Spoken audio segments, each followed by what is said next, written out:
c'est vraiment un plaisir de vous revoir et de permettre un peu de partager ce de ce qui se passe au camp, de s'encourager avec la parole de Dieu, mais aussi de témoigner la reconnaissance envers vous, envers votre support financier dans la prière. Je sais que vous priez pour nous, vous priez pour les camps, votre support dans votre présence. Vous êtes des campeurs, quelques-uns d'entre vous. C'est apprécié. C'est une vie, hein? C'est une vie collective, c'est une vie de relation. Donc, le camp Brochet fait partie de ça, fait partie de ce témoignage chrétien au Québec. Témoignage qui sert le peuple de Dieu, parce que vous en faites partie, vous venez, mais témoignage aussi qui sert à ces hommes perdus. Le chant tantôt, les gens marchent dans la perdition, cherchent. Le camp est une lumière, permet de présenter l'Évangile à des enfants, oui, mais aussi à des plus vieux maintenant, au travers des camps de famille, au travers des camps, même des personnes, le camp des plus vieux, sans enfants. Souvent on a l'occasion d'avoir des gens qui nous visitent, qui ne connaissent pas l'Évangile. Alors c'est ça le camp Brochet. Je parle donc du camp. Merci pour tout ce que vous faites pour nous. On a plein de projets personnellement aussi, la famille, merci. Les soutiens financiers, c'est très apprécié. Je reviens un petit peu sur ce qu'on fait au camp. Vous le savez, vous nous connaissez quand même assez bien. Bon, excellent. Alors, nos camps de neige, alors 2023-2024, on est revenu à des programmations complètes après la pandémie. Donc, avec nos programmes de camp de neige, c'est l'occasion donc pour des jeunes de revenir au camp une fin de semaine, de réentendre l'Évangile, de mobiliser nos troupes aussi dans le travail pour le Seigneur. La baignade de l'ours polaire. Je l'ai gardé celle-là parce que c'est mon genre. Puis, je fais des notes. Michael, tantôt je parlais des gens de Brian Mathieu, ça c'est Michael, un de ses garçons. Le garçon à Lorraine. Allez. Alors, on avait plusieurs groupes qui sont venus comme ça cet hiver, des jeunes, des ados. On a eu des rencontres aussi avec les églises de la région, cabane à sucre, des rencontres fraternelles. Au-delà de ces rencontres durant l'hiver, c'est aussi des moments pour faire des travaux d'entretien. Alors, ceux qui connaissent le camp, vous connaissez peut-être la grange, une façade du gymnase. On est en train de refaire l'extérieur. Donc, on a plein de gros projets au camp, mais en même temps, on fait attention à nos équipements. Qui dort dans la grange, Denis? On est en train de travailler sur l'isolation de nos chambres. On veut encore améliorer. Les murs sont isolés. Ça avait été fait comme ça, mais là, on ouvre les murs, on essaie de voir comment on peut améliorer encore le confort de nos clients et de nos cuisinières. Parce que les cuisinières au Camp Brochet, c'est très, très précieux. Alors, on veut qu'elles soient confortables et bien traitées. Alors, les gars ont décidé d'ouvrir les murs cet hiver et on travaille là-dessus. Donc, je ne vous dis pas tout ce qui est sur le terrain, mais dans les plans, ils ont commencé à être très ambitieux. J'ai beaucoup apprécié travailler avec l'équipe de staff l'année passée. Depuis 2 ans, on a une équipe qui se renouvelle, mais avec un noyau qui est très, très fidèle. Et on a une équipe maintenant, je vous écoutais jouer de la musique, on a des musiciens, nous autres, comme on n'a pas vu depuis longtemps. Vous reconnaissez Liam, ceux qui étaient là. Liam qui est là, Sean Ross de Trois-Rivières. Puis là, c'est une partie, là, ils sont presque tous des musiciens de talent. En tout cas, ils aiment bien faire de la musique. Salut, Normand. Bonne soirée, Normand. Alors, une belle équipe de staff. Écoute, une grosse équipe de staff. Vous avez l'équipe du 13-17 ici. Les camps l'année passée, c'était plein. Le 13-17, on avait 12 cabines. Ça veut dire qu'on a mangé, nous, durant l'été, on a mangé presque toujours dans le salon. On n'avait pas de place dans la salle à dîner. Durant le camp de famille 1, on a même sorti tous les meubles du salon. On a mis des tables dans le salon. On a mangé dans le salon. On avait 165 personnes sur le site. Cette année, déjà, les camps sont pratiquement tous pleins. Il reste le 7-9 qui n'est pas plein. Les camps de famille, 13-17, les 10-12, il reste un 10-12 qui reste un petit peu de place. Pour le reste, on est sur liste d'attente déjà, puis on est au début. Je vous dirais que le camp de famille, ça a pris quelques minutes pour le rentrer dans le premier camp de famille. Alors, c'est vraiment très encourageant de voir la réponse de la clientèle à nos programmes. Une chose qu'on a faite aussi l'année passée, c'est qu'on a développé, c'est un grand mot, on a ouvert une nouvelle... nouvelle. C'est parce qu'on a formé des jeunes comme animateurs. On avait des directeurs, puis des moniteurs, ça fait déjà longtemps. Mais là, on a des jeunes qui passent l'été avec nous, puis qui sont dédiés à l'animation, qui viennent supporter les équipes de direction. Donc, c'est une photo qui montre un peu ce qui se passe. Mais ça, c'était nouveau pour nous l'année passée. Et ces animateurs-là ont travaillé tous les camps d'enfants et même dans les camps de famille. Vous reconnaissez une photo de notre camp pour adultes. Alors, ça, c'est notre nouveau gazebo qu'on sert pour faire entre autres dans cette circonstance-là, c'est du bricolage. Donc, ça a servi tout l'été pour toutes sortes de choses. Manger, bricoler, faire des leçons, etc. Une chose que nous avons ramené d'un voyage qu'on a fait en Suisse l'année passée, Suzanne et moi, ce sont des bracelets qui nous ont été en partie donnés par Campus pour Christ. Un bracelet qui rappelle le message de l'Évangile. Alors, il y en a différents modèles. Celui-là nous a été... on en a distribué à tous les enfants qui sont venus au camp cet été, l'été passé, et on va le faire encore cet été en 2024. Ça nous a permis de parler évidemment de l'Évangile et de surtout donner quelque chose aux enfants avec lesquels ils sont repartis. Alors, on leur donnait vers la fin de la semaine et évidemment, on avait un processus pour expliquer le bracelet. Et ce bracelet-là a été très, très apprécié. Même des parents nous ont réécrit pour revoir ce bracelet-là parce que leur enfant l'avait perdu ou l'avait donné dans d'autres circonstances. Il l'avait carrément donné à quelqu'un qui ne connaissait pas l'Évangile. Donc, le bracelet suit encore suit sa vie, comme on dit. Continue à vivre en dehors du camp. Une chose que j'ai beaucoup appréciée aussi l'année passée, les moments forts, c'est les contacts que j'ai eus avec les parents. C'est la première fois qu'on avait, en tout cas, à ma connaissance, que nous avons eu autant de marques de reconnaissance des parents par rapport au travail qu'on fait au camp. Alors, il y a une dame qui nous a écrit et qui nous a souligné comment le camp avait été une bénédiction pour son enfant. Elle dit, c'est la première expérience pour mes enfants au camp. Cette année, ils ont adoré, même au-delà de nos attentes. Mon plus jeune, Philippe, a reconnu Jésus comme son sauveur, une bénédiction. Le camp Brochet ne restera jamais l'endroit où il a donné sa vie à Dieu. Ça, c'est quelqu'un qui connaît l'Évangile. Donc, elle était contente que son enfant prenne position au camp. Mais il y a un commentaire, une dame qui nous a écrit, qui n'est pas chrétienne. Je vous lis ce qu'elle a écrit, puis je vous explique un peu l'histoire. Bonjour, suite au camp réalisé par notre garçon Félix, nous souhaitons faire un don. Donc, nous souhaitons que ce don soit utilisé de la façon suivante. Dont 100$ pour son moniteur, parce qu'il s'était bien occupé de leur garçon. Notre garçon a adoré votre camp. C'est un site magnifique et nous souhaitons continuer à contribuer à la continuité de votre cause. Merci pour tout. Ce petit bonhomme-là est venu au camp dans un premier temps lors d'une activité qu'on organise au printemps, ce qui s'appelle les classes nature. Les classes nature, ce sont des écoles qui viennent avec leurs élèves au camp prochain. On reçoit maintenant des enfants comme ça. Donc, on étire notre période estivale au mois de juin. On commence déjà à recevoir des enfants. Félix est venu dans une classe nature avec son école et il est arrivé chez lui et il a dit à son père, « Papa, je veux aller au camp Brochet cet été, c'est trop hâte.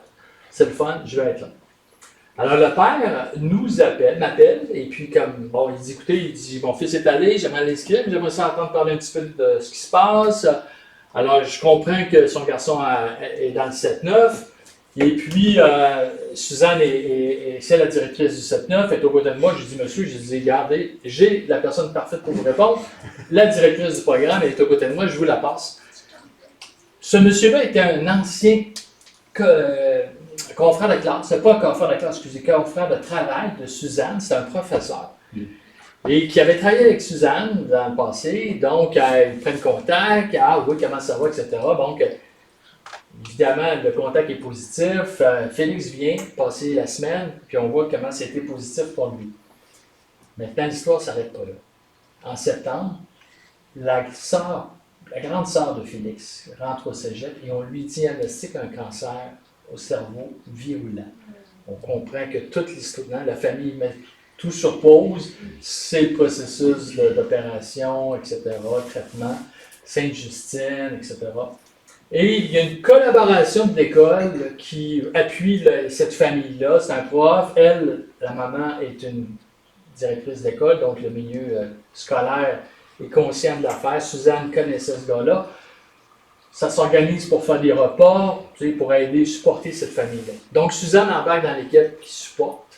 Et ça lui a permis pendant tout l'hiver de garder un contact avec le papa, la maman, la famille, en allant porter à l'occasion des repas, prenant des nouvelles. Il y a eu une activité spéciale à la fin de l'année, il y a quelques semaines, pour le remerciement des parents envers l'école. Suzanne était là. Donc, je ne sais pas qu'est-ce qui va se passer dans cette histoire-là. Et Félix revient au camp cet été. Et on voit que nous, à Chicoutimi, dans notre région, le camp, là, il est porteur. C'est une flèche, là, la pointe de la flèche. On rentre dans les maisons, on rentre dans les familles, on rentre dans une communauté. Et puis, il y a des gens, évidemment, qui entendent parler de l'Évangile. Il y a des gens qui se retrouvent dans les églises à cause du camp. Donc, la portée du camp est énorme. C'est une belle surprise qu'on a eue à la fin de l'année. Belle surprise, façon de parler. La maladie, c'est jamais une belle surprise. Mais le contact a été positif. Donc, année 2024, qu'est-ce qui se passe? J'ai parlé des camps de neige, classe nature, camp d'été et qu'est-ce qui suit? Après l'été, c'est l'automne et notre projet de la nouvelle chapelle. Nous débutons à l'automne la construction de notre nouvelle chapelle. Ça fait 3 ans que je vous en parle. Cette année est la bonne. C'était ce que je prévoyais. Par la grâce de Dieu, évidemment, la pelletée de terre n'est pas encore faite, mais nous nous enlignons, comme on dit, pour débuter ce projet à l'automne. Je rappelle le but du projet, pourquoi la chapelle actuelle est trop petite, évidemment, trop vétuste, inadaptée pour l'enseignement d'aujourd'hui, et on ne peut pas l'utiliser l'hiver, il n'y a pas de chauffage dans ce bâtiment-là. Donc, le permis n'est pas émis, mais disons, on est en ligne pour l'avoir, c'est-à-dire qu'on a répondu aux questions. L'entrepreneur est choisi. L'entrepreneur, c'est lui qui nous a choisis. Il y en a peut-être qui vont... Louis Gauthier, c'est le garçon à Réal Gauthier. Louis, il travaille déjà avec nous au camp, puis il est sur la construction, puis il a dit, ce projet-là, je vais le faire. Je veux le faire, puis je vais le faire comme le camp Brochet l'a fait. Alors, ça nous permet d'avoir ce que ça veut dire, c'est qu'on est, nous, au camp Brochet, tout ce qu'on peut faire nous-mêmes, on le fait nous-mêmes. OK? Fait qu'avec un entrepreneur général, ça nous permet de trouver des compromis acceptables, normaux, possibles, avec lui. Donc, il va faire son bout, il va sortir, on va rentrer avec nos équipes. Donc, on va pouvoir jouer comme ça pour, évidemment, baisser les coûts. Je ne sais pas si vous vous rappelez, pour nous, c'est un projet énorme, 1 million et plus. On parle de 1,2 million. Là, on est en train de le faire baisser tranquillement. Et c'est pour ça on a décidé de débuter cet automne. On va faire la coquille cet automne, son fondation, infrastructure souterraine, on met la cabane, fenestration, toit, et puis j'aurai plus d'argent. On continuera dans les mois qui vont suivre, dans les années qui vont suivre.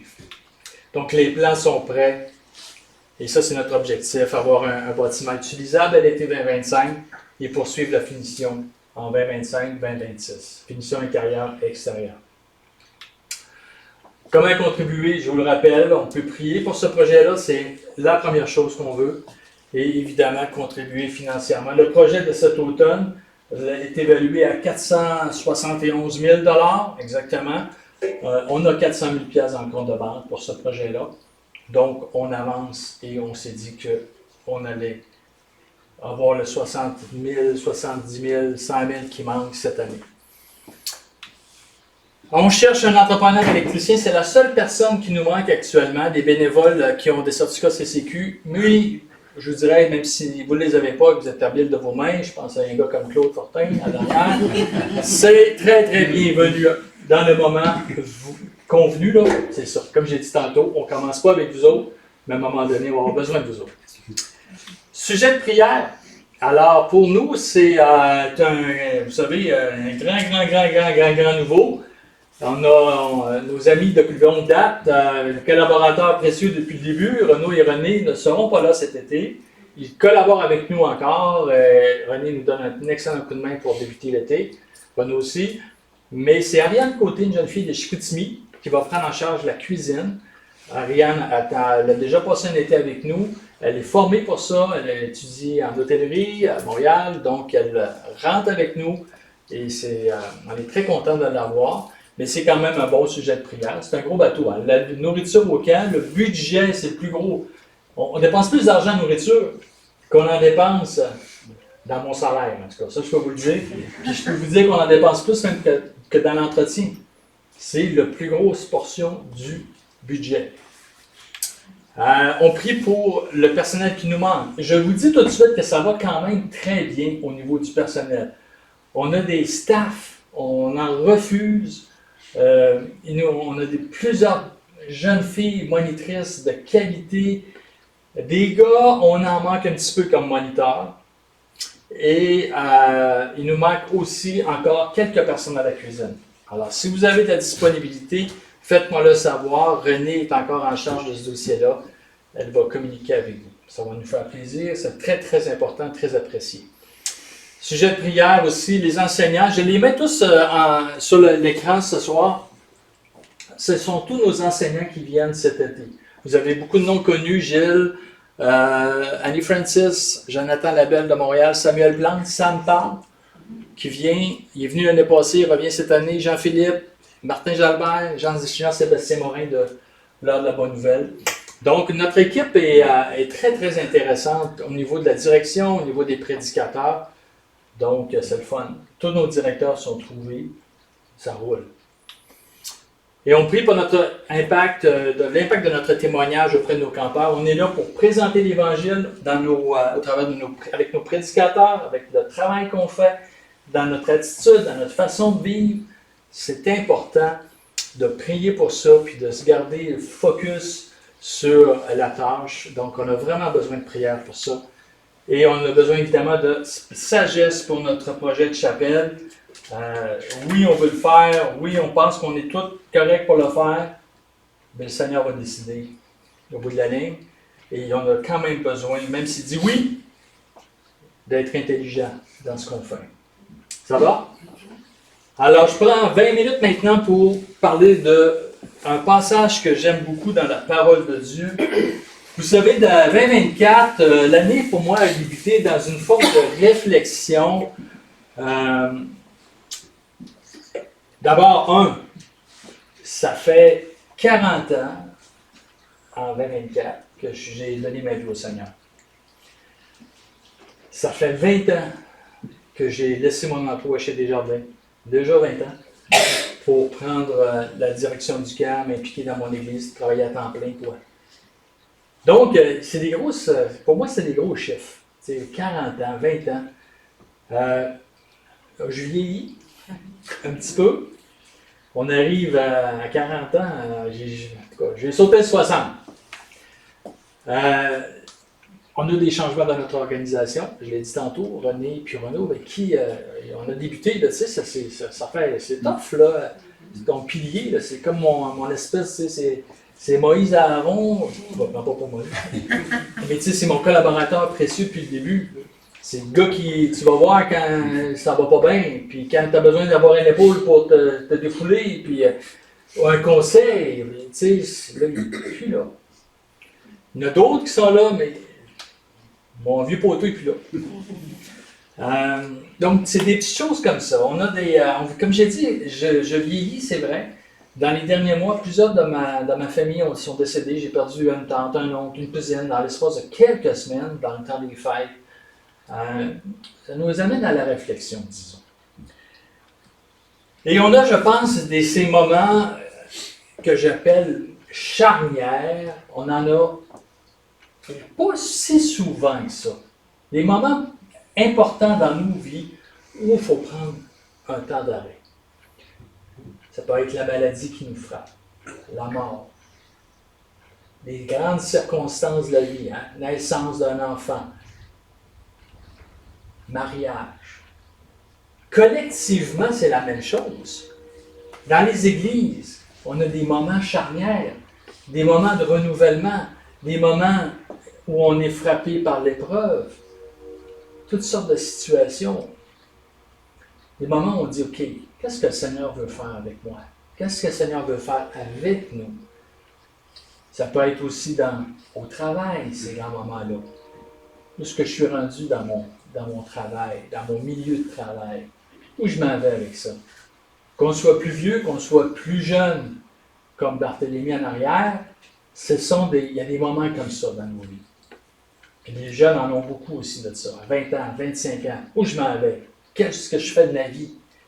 Avec qui je me marie? Grande question. Et j'aimerais qu'on discute un peu de ça ce soir, qu'on s'arrête. Et je pense qu'un texte qui pour moi était précieux, c'est dans Exode, chapitre 2. À la fin du chapitre 2 et un peu aussi au chapitre 3. On va lire ça ensemble. Exode 2, verset 23. C'est un grand moment pour Israël. C'est un moment charnière, un grand tournant dans l'histoire de ce peuple. C'est la sortie de l'Égypte, la fuite vers Israël. Et cette histoire, cette fuite débute au verset 23 du chapitre 2, lorsque l'Éternel va parler à Moïse. Moïse a fui l'Égypte, il a tué un Égyptien, il s'est sauvé pour sa vie, il est dans un pays, le pays de Madian, et on voit au verset 23 du chapitre 2 que l'Éternel maintenant va lui parler. Comme dans ce passage. Longtemps après, le roi d'Égypte mourut. Les Israélites gémissaient du fond de l'esclavage. Ils poussaient des cris. Leurs appels montèrent du fond de l'esclavage jusqu'à Dieu. Dieu entendit leurs gémissements. Il se souvint de son alliance avec Abraham, Isaac et Jacob. Dieu vit les Israélites, il comprit leur situation, ou il eut compassion, dans d'autres versions. Regardez maintenant verset 7 du chapitre 3. L'Éternel parle à Moïse. L'Éternel dit, « J'ai vu la souffrance de mon peuple qui est en Égypte, et j'ai entendu les cris qu'il pousse devant ses oppresseurs. Oui, je connais ses douleurs. Je suis descendu pour le délivrer de la domination des Égyptiens et pour le faire monter dans ce pays jusque dans un bon et vaste pays, un pays où coule le lait, et le miel. » On va prier encore. Notre Dieu, on a parlé du calme, on a vu des belles photos. Et là, on veut s'arrêter sur ce qui est encore plus précieux, ta parole, tes mots inspirés. Puis on veut les saisir pour nous-mêmes, on veut se les approprier, on veut les digérer, les étudier, les méditer. Aide-nous, Seigneur, à prendre quelques minutes ce soir et s'arrêter pour vraiment considérer ta parole. Amen. Amen. Donc, saisir par la foi les promesses de Dieu. C'est ça que le peuple va être amené à faire. On sort de l'Égypte, les amis, puis on s'en vient prendre un pays incroyable. Mais est-ce qu'ils vont être en mesure de le faire? Première chose que je veux souligner avec vous dans notre histoire, c'est que Dieu est présent. Même si ça ne paraît pas nécessairement évident pour le peuple hébreu dans notre histoire, ils sont dans la souffrance, dans l'épreuve, dans l'oppression des Égyptiens, mais Dieu est là. Dieu est présent. Malgré les apparences, notre Dieu est informé. On le voit dans les verbes qui sont utilisés. Il voit, il entend, il se souvient et il va avoir de la compassion. Notre Dieu est informé. Notre Dieu est impliqué dans l'histoire. Et il est déterminé à accomplir ses desseins, ses plans envers son peuple. Je vois ce qu'il se passe, je comprends leur situation et je vais agir. D'une part, donc, notre Dieu est conscient des souffrances que le peuple vit. Puis d'un autre côté, donc ces deux angles, il voit ce qui se passe, il est conscient, mais aussi il se souvient de ses promesses, de son engagement. Alors, il y a deux choses qui sous-tendent l'action de Dieu ici. Sa connaissance, sa compassion de ce qui se passe et sa fidélité envers son peuple. Fidélité on connaît les promesses qu'il a données à Abraham, qu'il a répétées à Isaac, Jacob, et par l'extension, maintenant, les 12 tribus, un peuple de 2 millions de personnes. Donc, cette première partie nous rappelle, que Dieu agit par compassion et par fidélité. Notre Dieu est intentionnel dans son action. Est-ce que vous êtes conscient de ça? Il n'y a pas de hasard avec Dieu. Dieu n'est pas surpris par nos actions, nos manquements, nos faiblesses. Il n'est pas surpris par ce qui se passe dans le monde. Il n'est pas surpris par ce qui se passe dans la bande de Gaza. Il n'est pas surpris par ce qui se passe en Ukraine ou dans les gros problèmes. Le budget fédéral, hier, là, il n'est pas surpris avec ça, lui-là. Là. Dieu est conscient de tout ce qui se passe sur cette terre. Il est intentionnel dans son action. Il est intentionnel dans son action. Est-ce qu'on vous est arrêté dans ces derniers jours pour vous rappeler de la fidélité de Dieu dans ce monde dans lequel on est? Dieu est fidèle. Il n'est pas oublieux. Dieu est intentionnel. Est-ce que nous sommes intentionnels avec lui? Je discutais avec un jeune homme hier, puis je lui posais cette question-là. Dis-moi comment tu es intentionnel avec ton Dieu. Dieu est intentionnel avec nous. Moi, est-ce que je suis intentionnel? Ça veut dire quoi, ça, être intentionnel? Comment vous vous levez le matin? On prend la journée comme ça vient. On se laisse aller dans la journée que Dieu nous donne. Ça peut arriver. Mais quand on est intentionnel, on va prendre des décisions pour Dieu. On va aller chercher ce qu'il y a pour nous le matin. On va lire. On va méditer. On dit, qu'est-ce que tu as comme promesse pour moi, Seigneur, aujourd'hui? Qu'est-ce que tu veux m'apprendre aujourd'hui? Qu'est-ce que tu veux me montrer? Qui tu veux me faire rencontrer? C'est ça, être intentionnel. Être intentionnel, on va en parler en plus que ça tantôt, mais c'est avoir aussi une vision. Donc, est-ce que je suis intentionnel? Notre histoire fait également référence au fait que Dieu agit par grâce en dépit de l'infidélité d'Israël. Quelle bénédiction pour nous, les amis. Dieu agit en grâce envers nous malgré nos faiblesses, malgré nos manquements, malgré notre état spirituel. Dieu agit en grâce. Dieu n'attend pas notre perfection pour agir envers nous. Dieu, comme j'ai dit, est intentionnel. Est-ce que le peuple méritait l'action de Dieu? Quelle était l'attitude du peuple hébreu dans notre histoire? Ils gémissaient, ils criaient, ils se lamentaient, ils étaient idolâtres. Bref, c'était une gang de chialeux. Mécontents, toujours en train avec une mauvaise attitude. Mais ça n'a pas empêché l'Éternel d'agir. Parce que Dieu désire agir dans la vie des hommes. Il veut agir dans la vie dans vos vies, dans la vie des hommes. Première application tout de suite. C'est une consolation importante de savoir que Dieu n'attend pas notre fidélité pour agir avec grâce envers nous.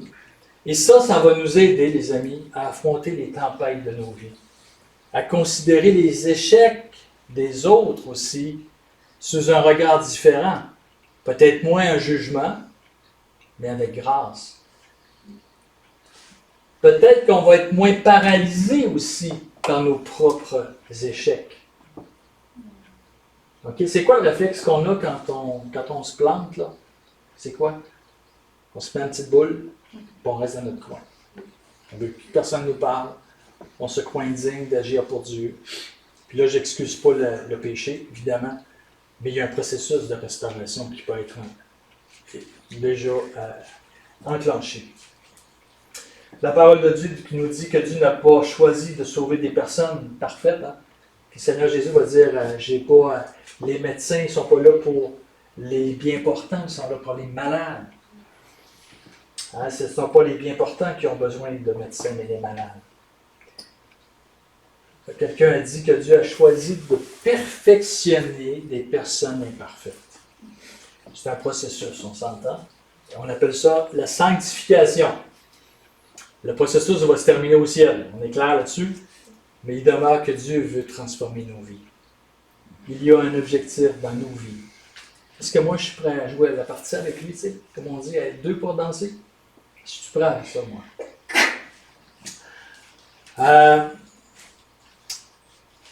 On ne devrait pas être, comme j'ai dit tantôt, je ne veux pas qu'on excuse nos échecs, mais on ne devrait pas être non plus surpris par les échecs qu'on voit chez les autres.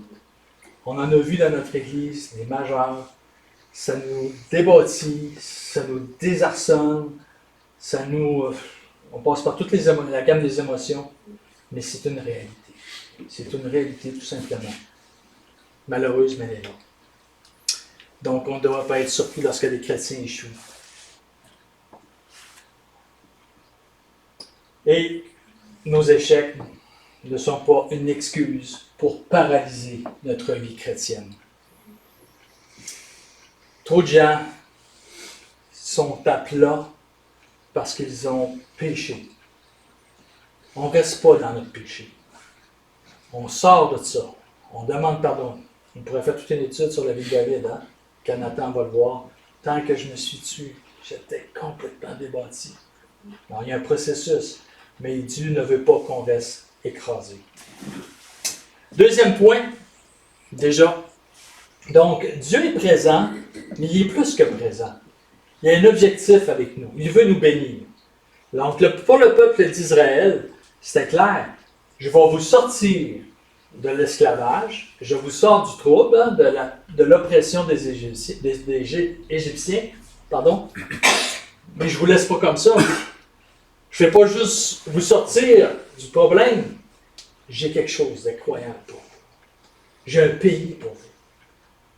Et pour Israël, c'était on ne peut plus terre à terre, un pays.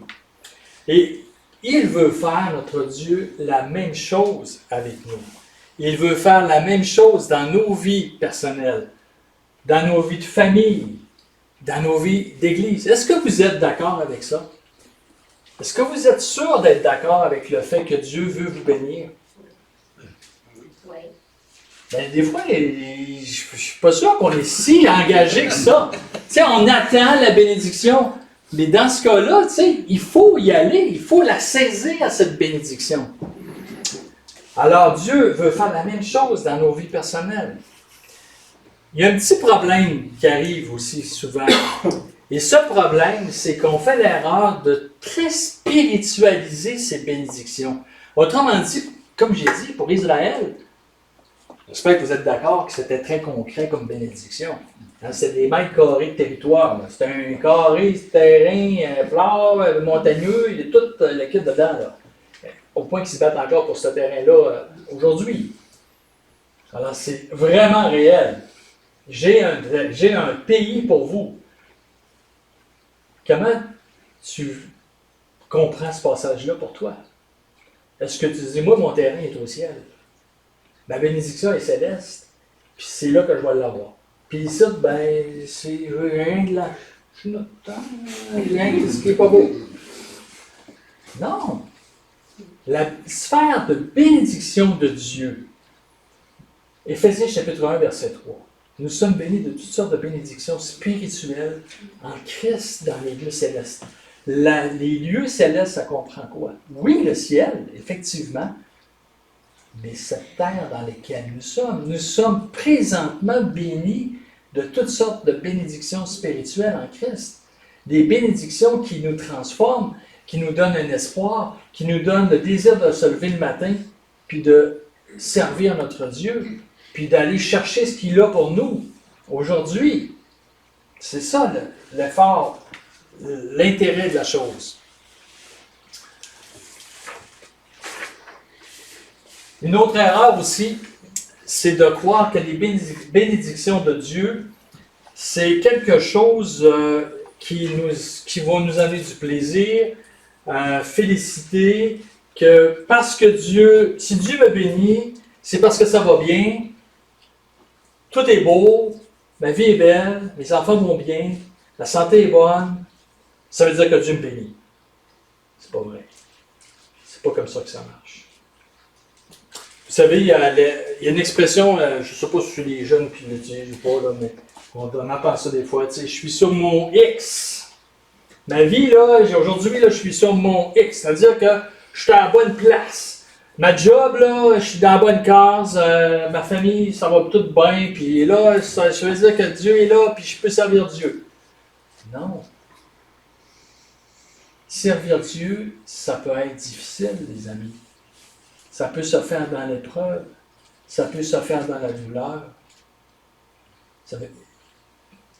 Est-ce que pour Israël, tout a été beau dans la traversée du désert? Non. Est-ce qu'ils ont eu des luttes? Est-ce qu'ils ont eu des conflits avec d'autres peuples? Bien sûr. C'est ça la réalité. C'est une lutte, c'est un défi, c'est un engagement. J'ai quelqu'un qui m'a dit l'autre jour, il m'a cité, je dois avouer que s'il y en a qui peuvent me le confirmer, j'apprécierais, je n'ai pas eu le temps d'aller vérifier. Les dernières paroles de John Wesley, avant de monter à sa chambre pour aller se dormir, il sortait d'une réunion le dimanche soir, puis il a dit les gens avec qui il parlait, il était fatigué. Puis il a dit, j'ai peiné à servir le Seigneur. J'ai peiné dans la tâche. Mais je m'en suis pas lassé. C'était pas facile. Mais jamais je me suis tanné de faire ça. Je suis content d'avoir fait. Quelle belle aspiration. Honnêtement, c'est une aspiration que j'aimerais avoir. Quelqu'un me demande, oui, on a beaucoup de travail. Honnêtement, de ce temps-ci, là, il y a une semaine, dernièrement, on a travaillé jusqu'à minuit, Suzanne et moi, pour des dossiers administratifs, puis essayer de régler des problèmes. Puis, puis des fois, c'est pas juste le camp, c'est l'église. On en a du travail. Donc, voir du monde, on a 225 personnes dans notre église. On a 50 personnes qui nous visitent régulièrement. On est 260 à peu près. C'est dans notre liste là, de tout doux. Là. Notre liste de monde, là, c'est comme ça. Le camp, 750 campeurs, 723 campeurs l'année passée. 153 personnes qui sont venues passer une semaine comme bénévoles à notre équipe, dans nos équipes. C'est ça les bateaux que j'ai, avec d'autres, à administrer. Sans compter les autres occupations provinciales. Alors oui, je suis occupé. J'en ai de l'ouvrage. Mais j'espère que je ne m'en lance pas. J'espère que je vais le faire avec joie jusqu'à la fin. Puis si je me trompe, ben vous me le direz, s'il vous plaît. Il y en a plusieurs qui me connaissent. Vous êtes capable de me le dire. Donc, Dieu veut nous bénir. 5 dernières minutes maintenant. Comment saisir ces bénédictions? C'est bien beau de dire que Dieu veut nous bénir, mais Pierre, comment saisir ces bénédictions? Comment les saisir? Yep.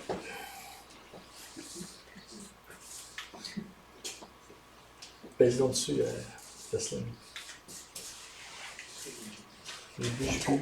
Il ne bouge plus. Il ne bouge plus. Fais juste peser sur... ouais, pèse une flèche. OK. Bon, La batterie est morte. C'est la batterie. La batterie est morte. Alors, comment saisir les bénédictions de Dieu? Jocelyne fait juste peser sur la flèche. Je sens les toutes. Pas compliqué. Je vais te le dire. C'est ça.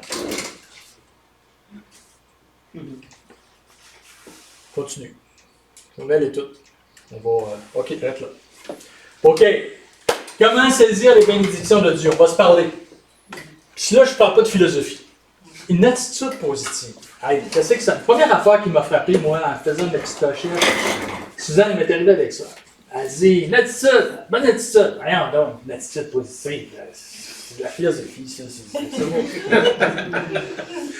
Non! Hey! C'est pas vrai. Comment était l'attitude du peuple hébreu?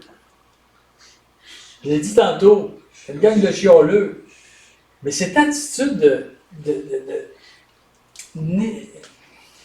négative, prenons-le comme ça, poliment, une attitude négative, qu'est-ce que ça a apporté au bout de l'année? Ben, les amis, ça a apporté qu'il y a seulement 2 adultes qui ont rentré dans le pays promis. 2 adultes qui étaient sortis d'Égypte, pour être précis. Josué et Caleb. Tous les hommes, 20 ans et plus, sont décédés, sont morts dans le désert. Est-ce que c'est important une attitude positive? Mettez-en, c'est important. Des fois, là, c'est juste ça qui nous manque le matin, ou dans les circonstances de nos vies. Comment je vois le problème? Comment je vois la difficulté, l'épreuve? Vous connaissez l'expression « se lever du mauvais pied »? Bien, nous donnons du bon pied. C'est juste ça. Comment voir les choses? Deuxième chose, volonté. Avoir de cette volonté de la saisir. Je reprends l'exemple. Caleb. Dans le livre de Josué, Caleb, il va dire à Josué, « Hey, donne-moi la montagne. » Il avait plus de 80 ans. Moi, les Anakim, là, les géants, là, laisse-moi là, moi. Je vais m'en occuper. Hey, il en avait-tu de la volonté, le monsieur? C'est incroyable. Conviction, détermination, être convaincu. Je l'ai demandé tantôt, est-ce que vous êtes convaincu que Dieu veut vous bénir? Donc, avoir cette conviction que Dieu veut faire quelque chose dans nos vies. On n'est pas juste des spectateurs. Connaissez l'expression? Être des spectateurs de la vie? Moi, j'en connais qui sont spectateurs de la vie. Ils attendent que la vie nous arrive quelque chose. Là, apporte-moi quelque chose. La vie. Est-ce qu'on est des spectateurs ou on est des acteurs? Moi, je veux que vous soyez des acteurs dans votre vie spirituelle, dans votre vie d'église, etc. Donc, déterminer et avoir une vision. Je prends 2 minutes et quart sur la vision. Connaissez le... Bon, tu vas toujours repaiser ça. La vision. Puis là, je ne parle pas de songe, mais d'avoir cette révélation de Dieu. Tu peux faire... Ah, tu l'as fait, merci. Merci beaucoup, Vincent. Ça, c'est dans Proverbe, chapitre 29, verset 18. Quand il n'y a pas de révélation ou de vision, le peuple se meurt. Avoir une vision, les amis, là, mettez ça bien simple, c'est avoir un but, un objectif, savoir pourquoi je suis là. Et ça, c'est quelque chose que vous devriez chercher personnellement et collectivement. J'ai eu la bénédiction dans ma vie d'avoir cette conviction, cette révélation de Dieu dès ma conversion. Je me suis converti à 21 ans. Vous savez mon âge maintenant. Je me suis converti à 21 ans. Et dans les jours qui ont suivi, je savais que ma vie allait appartenir à Dieu, que j'allais le servir de tout mon cœur, de tout mon âme, de toute ma force, et que probablement que j'allais être à temps plein à un moment donné, rapidement. Au début, c'était 50 ans, puis c'est devenu même à un moment donné 35 ans, et ça a fini à 40 ans. J'avais la conviction que j'allais servir à temps plein. Je voulais être engagé pour lui. Dieu m'a mis ça. On appelle ça une révélation spéciale. Ce n'est pas pour vous nécessairement ce que je vous dis. Mais vous devez avoir cette conviction, cette vision de service. Qu'est-ce que je fais de ma vie, Seigneur? Qu'est-ce que tu t'attends de moi, Seigneur? Qu'est-ce que tu veux que je fasse, Seigneur? Et cherchez cette révélation avec toute votre force. Jacob a lutté avec avec l'Éternel toute une nuit. Puis à la fin, il dit, je ne partirai pas. Je ne te laisserai pas partir pendant tant avant que tu m'ébéis. Ça, c'est vouloir la bénédiction de Dieu. Ça, c'est vouloir ce que Dieu veut pour toi. Qu'est-ce que tu as pour moi, Seigneur, sur mon matin? Ça, c'est danser le tango avec Dieu. Lutter toute la nuit. Une vision, c'est comme une promesse que Dieu nous donne. Une promesse qui nous permet où notre foi grandit. Ça va nous affermir dans les épreuves. Ça nous donne un but glorieux, un but de service, un but d'être avec le Seigneur. Et comme j'ai dit, c'est un objectif. Un chrétien qui n'aura pas cette vision-là, ça va faire quoi?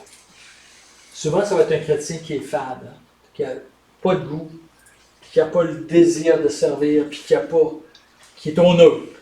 Notre expression, là, il est au neutre. C'est ça l'affaire. Dans les moments d'épreuve, cette vision va nous aider aussi à passer au travers de ces moments-là, parce qu'elle nous donne, on focus sur l'objectif et non sur le moment présent. On garde le cap dans les moments d'épreuve à cause de la vision aussi. Et je termine avec cette dernière phrase, s'il te plaît, Jocelyne. Je parle de vision, je parle de bénédiction. Dieu veut nous bénir.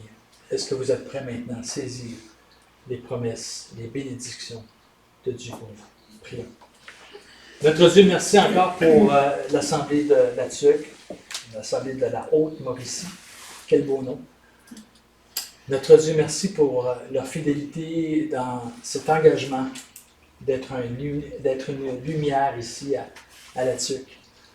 Et je te prie, Seigneur, que tu les encourages à trouver ensemble, Seigneur, les moyens de te servir d'une façon encore plus intentionnelle, personnellement, collectivement. Sois avec eux. Révèle-toi, Seigneur, d'une façon particulière pour mes amis ici. Merci pour leur présence au Camp Rochelle aussi, leur fidélité, leur présence, leur engagement financier dans la prière. Merci, Seigneur, c'est précieux pour nous. Et je te demande de les bénir.